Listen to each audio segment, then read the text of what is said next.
So yeah, when I first heard that Nicolas Cage was going to be in a biblical horror movie, I was like surprised. I was like, well, all right.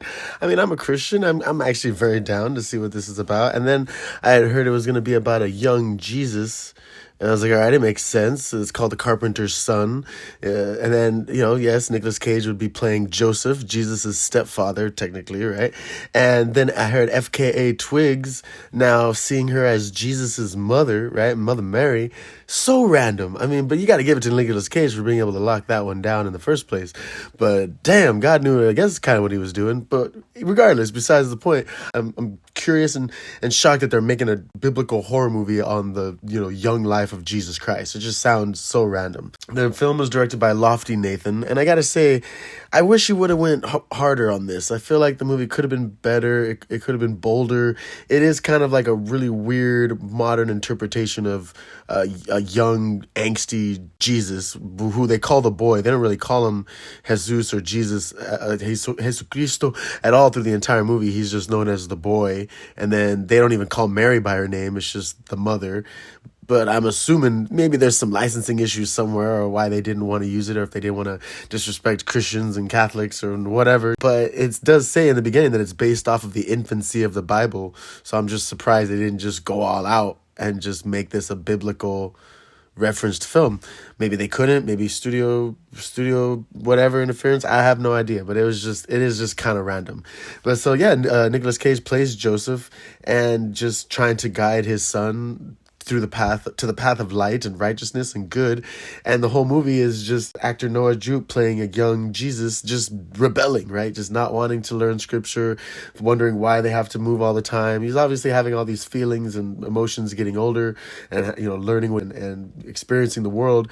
And then in this one village where they're at, he ends up meeting this young androgynous boy, girl, maybe, question mark, who knows who they are really, but they are clearly possessed by the devil.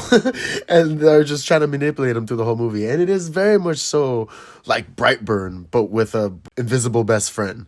Brightburn was evil Superman, and now you have Jesus. So they're like, why don't we do like an evil young Jesus? What if Jesus turned evil and was able to be corrupted by the devil and manipulated by the devil and actually did, horrible doings as a child and became this horrible human being, God, demon, right? You have no idea what he would become.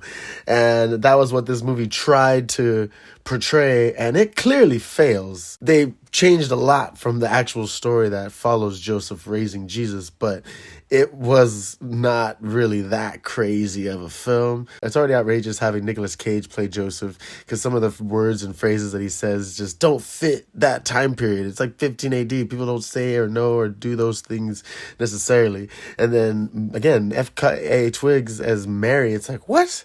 Of all the actresses you could have got to play Mary, really? I mean, the girl from The Crow, really? Singer-songwriter, FKA Twigs, really? All right, whatever. I mean, again, maybe her heart's in the right place.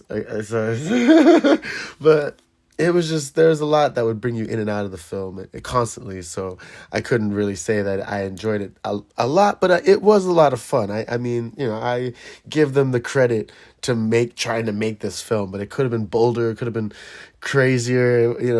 Some of the scenes were outrageous of, him healing the lepers or literally exorcising demons out of people and thinking that he's, the force not the force for good.